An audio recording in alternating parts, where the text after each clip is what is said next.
Hey everyone, I am Dr. Dream, and you are here for the DMT Chronicles. This is a sub podcast of Psychedelics as Medicine, and it's all part of the It's All Good show. So, my guest today is Heather Zimmerman, and she's been sort of following the DMT Chronicles for a little bit, and I put the word out that I'd like to add some more interviews, and she stepped up and said, "Hey, here I am." And so, Heather, welcome to the DMT Chronicles. Thanks for having me. I'm excited to be here and share my story a little bit. It's not quite as interesting as some, but definitely more interesting than others. Yeah, I think that no judgment around any of it. We all have interesting experiences and stories. Before you get into your story, you have well, particularly to me, a fascinating and interesting background of who you are in everyday life. So, if you want to give us just a little bit of that, so we've got a foundation for you, and then we'll dive right in. Sure. I'm a energy healer, a channel or a medium. I'm a spiritual empowerment coach, but I also have a master's degree in psychology, so I'm all about the science and the woo-woo, if you want to call it that. But I've been on the psychedelic train, if you will, for quite some time. Even for me, like LSD, mushrooms especially, and now DMT, which I just found within the last couple of years, has actually given me an opportunity to kind of rewire my brain and reset myself. I do it every now and then to help with my depression and anxiety and ADHD and all the things, but DMT is kind of a little bit different of an experience than the other two, for sure. I'll say, well, I love that the psychedelic train. So, starting this conversation with you, all aboard. So I give people just the leeway to kind of take us where you feel like you want us to go. And so you're driving the train, as it were. So, go ahead, Heather, share with us. Sure. So being in the spiritual community and wanting to have those kind of spiritual experiences that I kept hearing so much about, people, being in the forest and the trees are talking to them and they see these blue beings and or purple beings or whatever. I'm like, man, that sounds amazing. Like I want to do that. I want to try that. Let's see what we can do. And I used to live in Pennsylvania where you can't get this kind of stuff. I would have to drive all the way to DC to a dispensary and get it. But I started with the little pens and I was like, okay, let's try this. And it was interesting. And I want to preface this part of the story by saying that I don't recommend this for most people, but I was driving, doing DMT out of the pen. Yes. Listen, I'm a functional psychedelic. I used to bartend, tripping on acid, like whatever. I'm all about it. So, kids, don't It's try this at home. correct. But I found with the pen that if you take one hit, it would take us to what I would call Legoland, where everything kind of looked a little pixelated Mhm. and very colorful.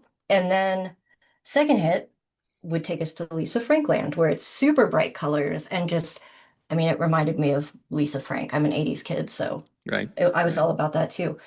And then we were doing some research, me and my friend who went down, because this was the first time we were doing it.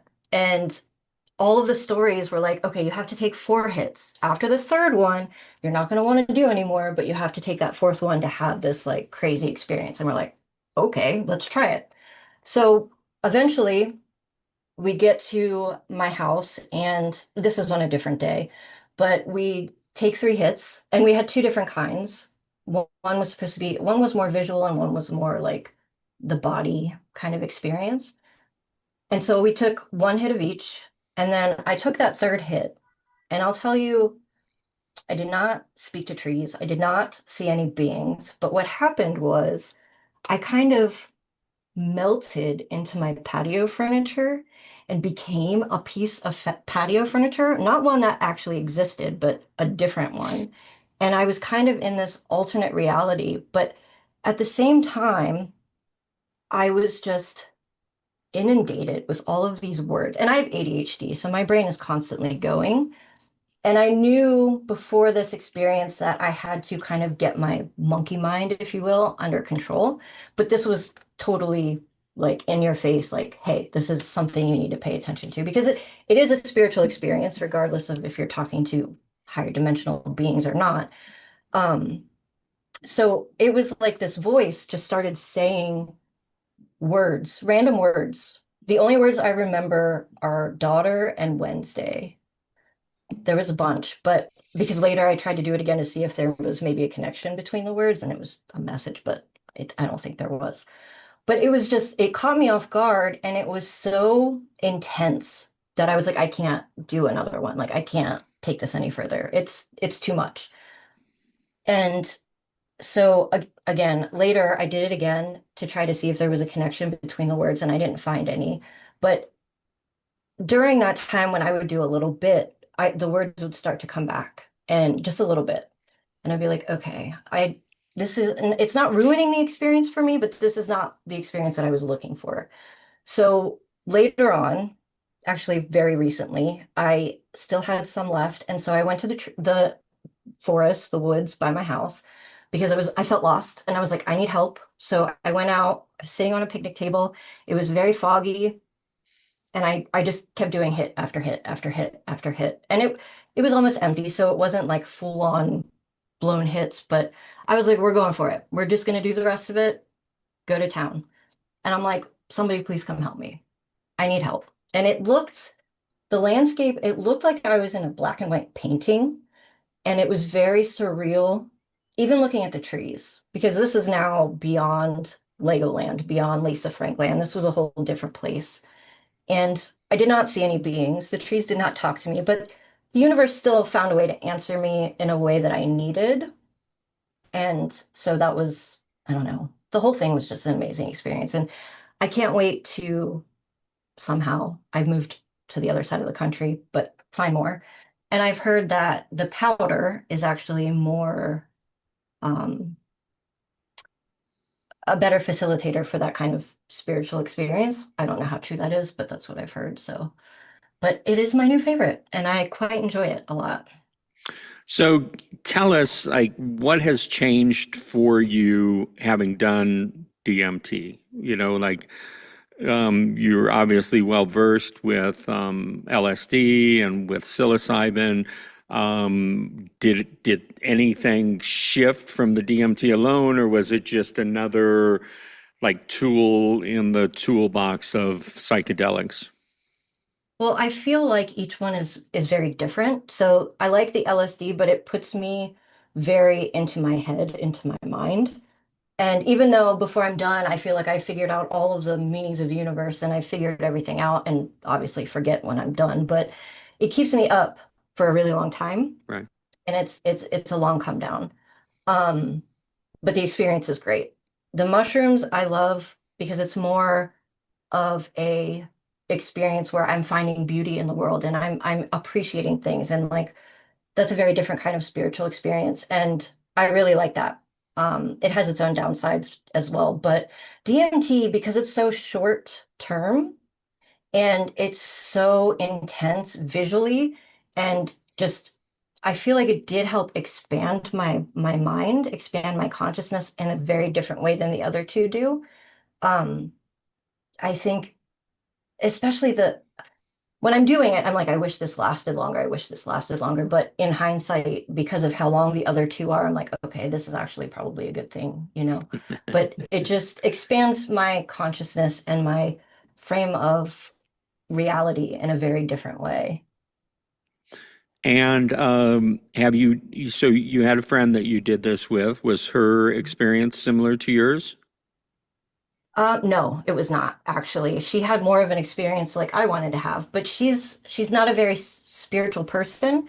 She is open-minded, but when we were on my porch before I became a piece of patio furniture, she like said that she went up into this bubble and she felt all of these like emotions and she felt connected to me like we were one. And it was just this whole eye-opening, like life-changing experience for her. And I was like, man, that sounds amazing. So, I mean, it's even though we were doing the exact same thing, we took the exact same hit from each pen at the exact same time. We had very different experiences, which was really cool too. Right. Now, what about your professional life? What kind of impact, if any, has the DMT specifically had on the work that you do? Aside from expanding my consciousness in a way where I feel like it helps me integrate these more cosmic concepts much easier, where someone who's maybe just a little open-minded are like, okay, but as you go along the spiritual journey and you learn more and more, and it's a lot and it's very different than what we perceive as our current reality.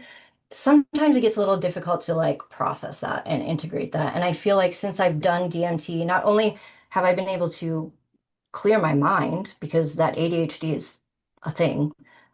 Especially the last time when I was in the woods, I was like, oh my God, I was like, I'm in stillness for the first time in Mm. I don't know how long, maybe ever.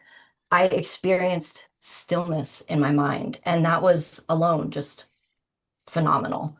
But being able to integrate and process those higher concepts, I feel like the DMT has helped me be able to do that as well. What about the impact of your relationship to God, source, the universe, or the divine? Any deeper connection, or have you always had a good connection? Um, yeah. Um, the connection has grown stronger through my journey for sure. But again, the DMT helping to expand my consciousness and integrate these higher concepts, source is no different. So having that, opening up that relationship with source and seeing it within yourself and within other people, I always say there's a difference between knowing and feeling. So you always learn the concept, and then there's that processing it, integrating, and then you embody it, and it becomes part of your life. So the DMT was a good tool to help me facilitate that embodiment and actually feeling that through my whole being rather than just knowing it as, a thing, a fact, a concept. Right. And have any of your other friends tried it with you? No, that's a lie. I took it with me to a music festival last year, and there was a couple there who had done it before, but they lived in a different state, and the DMT they got was very different. Because when I let them try my pen, they were like, "Oh my God, you bought this in a store?" And I'm like, "Yeah." So apparently it was much stronger than what they normally get, but I tried to offer it to him more than once, and he was like, "No, I'm good." And I'm like, "Okay." But other than that, I've just kind of done it with that one friend and then done it on my own here. Excellent. And I think it was very accurate for you to say that it's not for everybody. Mm-mm. I'm a true believer that not everything is for everybody. Um, but certainly there's a time and a place for this particular tool. Mhm. And it can seemingly help a lot of people. And so it's nice to kind of get the word out about it a little more and share the stories and things like that. Uh, Mhm. yeah, anything else you want to share about it, or any other insights or anything we didn't touch on? Sure. So being an avid fan of the psychedelics and having the psychology background, there's a lot of treatments coming out like ketamine therapy, and they're doing research about psilocybin therapy and LSD therapy as well, microdosing to help with certain depression, anxiety, all of that stuff. And to be honest, that being having experienced all of those symptoms on my own and wanting to do these things to kind of help that, DMT, like I said, with my mind constantly going 1,000 miles a minute and doing that DMT and sitting out in the woods by myself and experiencing that mental silence for probably the first time ever, truly silent, was I can't even put it into words. Like that was amazing. And I think microdosing, even just one hit going to Legoland, is enough to kind of help you shift your perspective on things and kind of open your mind to there being more out there. And I mean, again, like I said, it's like you said, it's not for everyone, and I don't recommend doing it while driving ever.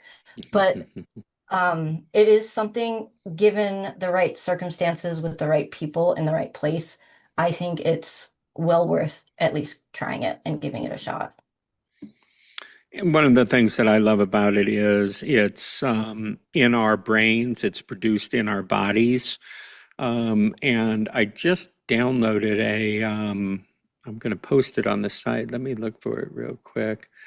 A graphic that talks about the different plants and beings. And so it says plants and beings with DMT plus other DMT assisting plants. And it says humans and the bufo frog, the acacia, the yopo, the Mhm. capi, the Syrian rue, the chacruna, and it talks about each of these things. And there's something about it being that natural. I'm also a fan of LSD, but that's very foreign to the body. Mhm. Psilocybin not as foreign to the body.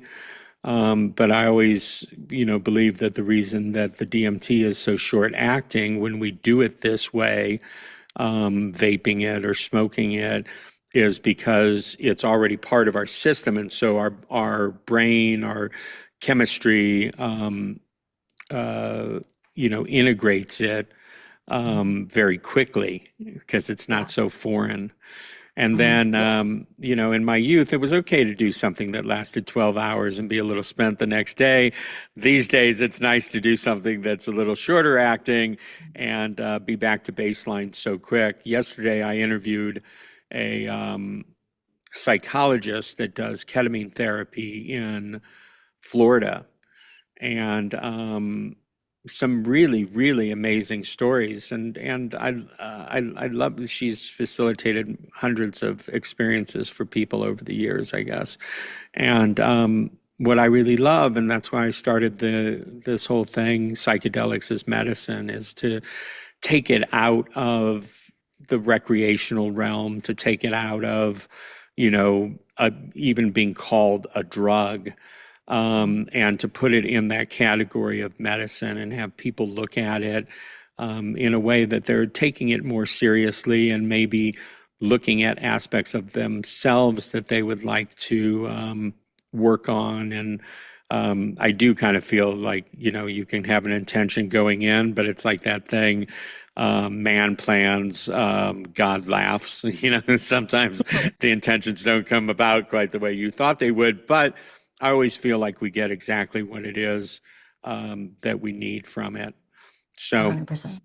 I Mhm. appreciate you taking the time for this little conversation, and we're going to have you back with to talk to us about your other activities and the work that you do for our Advanced Healing Tools series. And Mhm. so we'll look forward to that. But Heather, thank you very much for being a guest on the DMT Chronicles. Awesome. Thank you so much for having me.